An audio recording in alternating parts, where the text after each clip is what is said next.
Okay, so we want to know, is this a ionic, molecular, or aqueous acid? And anybody who thinks they know. Ionic compound? It's ionic because there's a metal, the lithium. So now that it's ionic, we want to think ionic way of naming it. Okay?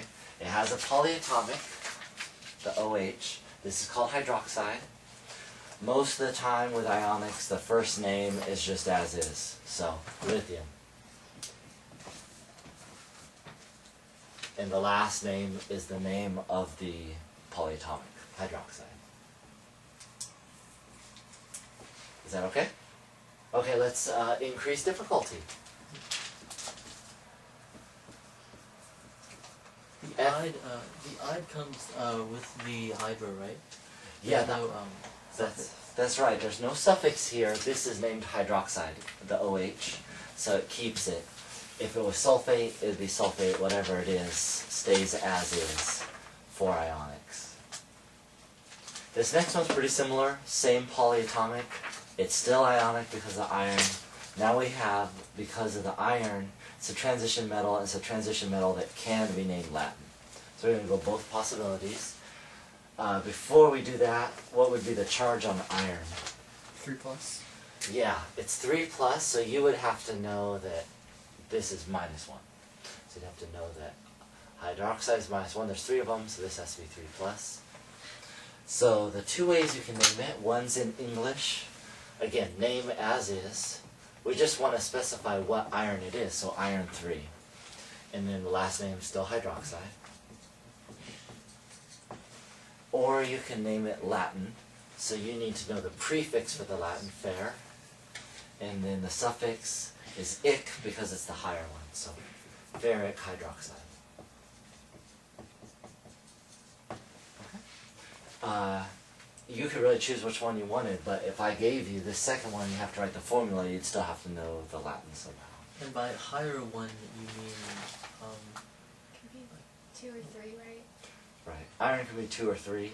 So by higher, I mean higher of the 2 common charges that I'm having you know. I see. Yeah. And would the lower be ferrous? The lower would be ferrous. So if you wanted to write out ferrous hydroxide, to go the opposite way, ferrous hydroxide, and you wanted to go the other way, then that's an iron 2+. So that means you need 2 hydroxides. So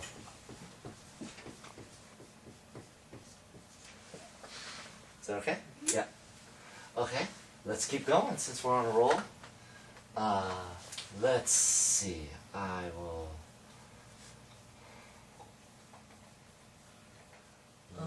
Is there a rule of thumb to know whether metals like iron have a 2 form or a 3 form or a 4 form? Is there a rule of thumb? No, not really. Most transition metals are 2. And then the other one depends on its electronic configuration, which is more chapter 8 stuff. It depends what electron it's losing. And if those electrons that it's losing comes in a pair or comes by themselves or what have you. So that's going to be the factors. But you'll just have, there's general group tendency, so the copper, silver, gold, they all have a +1 charge, that column. Then most of the rest are 2 and 3. Chromium, cobalt, iron are all 2 and 3. And then the column that's tin and lead, they're 2 and 4. For just depending on the electron they want to lose. This one here is chromium, 3 hydroxide. Now, is there a Latin equivalent? No, there's 2 ways you can tell. One, you know what all the Latin ones are. Or the other way is, chromium looks like the symbol, and so there wouldn't be a Latin equivalent. Whenever it doesn't look like the symbol there will be. Okay, let's try some more. Let's try a little crazy one here.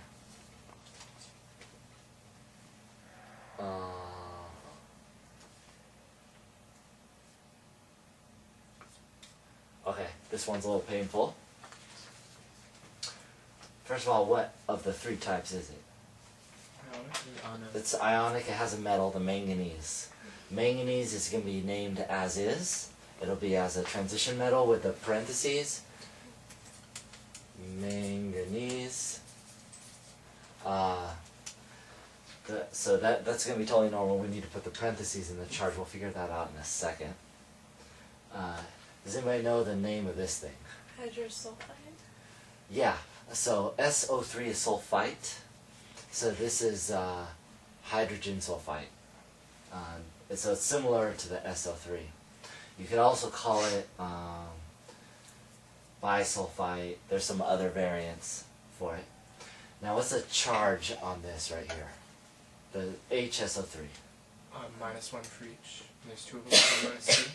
Yes, -1 for each bisulfate or hydrogen sulfite. So there's 2 of them. So then that's -2. What's the charge on manganese? +2. +2. Does that work? Yeah? Yeah, I think so. Okay, so manganese 2. And then this is going to be one of those polyatomics that actually has 2 names. So hydrogen, sulfite. Okay? And the charge for hydrogen sulfide is found because you're grouping hydrogen and SO3 like as 2 groups, right? That's they're one group, but they combine as you would intuitively expect. HSO3 comes from an H plus an SO3 2 minus. Is that okay? Did you have a question? Yeah. How do you know when you put parentheses in the word form, like manganese 2? Oh, how do you know when you do this right the here? Roman numerals. Yeah. You do that whenever it's a transition metal or anything under the staircase. So for us, the most common would be tin and lead. Is that okay? Yeah. Then they have to have these. The reason is they can have multiple charges, and so you want to specify which one it is. Okay. If you didn't specify this, we'd be stuck, because manganese could be +7. Okay. Yeah. Is that okay? Yeah, transition metals and under tin. Yeah, under the staircase, where the non-metal, under the non-metals over there. Okay. Uh-huh. Is sulfur of O3 given as 2 negative, or it's like you Yeah. have to figure it out somehow? No, you need to know this from your polyatomics. So it's one of the polyatomics, SO3. Actually, this is too, the SO3, HSO3 minus is also polyatomic. So, but if you want to, if it intuitively helps you, it comes from H plus and 2 minus, a plus and a minus, 2 minus get a minus. So we just memorize it? Somehow, yes. Flashcards work well.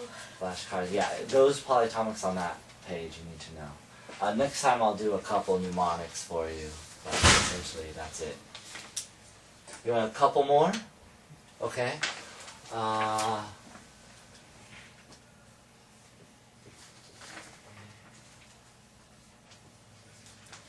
What kind is that? H3P. Aqueous. Yeah, aqueous acid. It is, in the sense that it's non-metals, but the key is the H in front. So we're going to think aqueous acid. When it's binary, it always has the hydro in front, like hydrochloric acid. So it has hydro in front. And this is the one where the anions is the first name. So hydrophosphoric, just like hydrochloric. Hydrophosphoric acid. Okay? Let's try variant H3PO4. Also aqueous acid, has H in front, but now it's not a binary, has a polyatomic, the PO4. Does anybody know what the PO4 is called? Phosphate. Yeah, phosphate, great. So phosphate, Cations are positive, anions are negative. phosphate goes to, so ATE goes to ic. So just like sulfuric acid comes from sulfate. So phosphate goes to phosphoric space acid.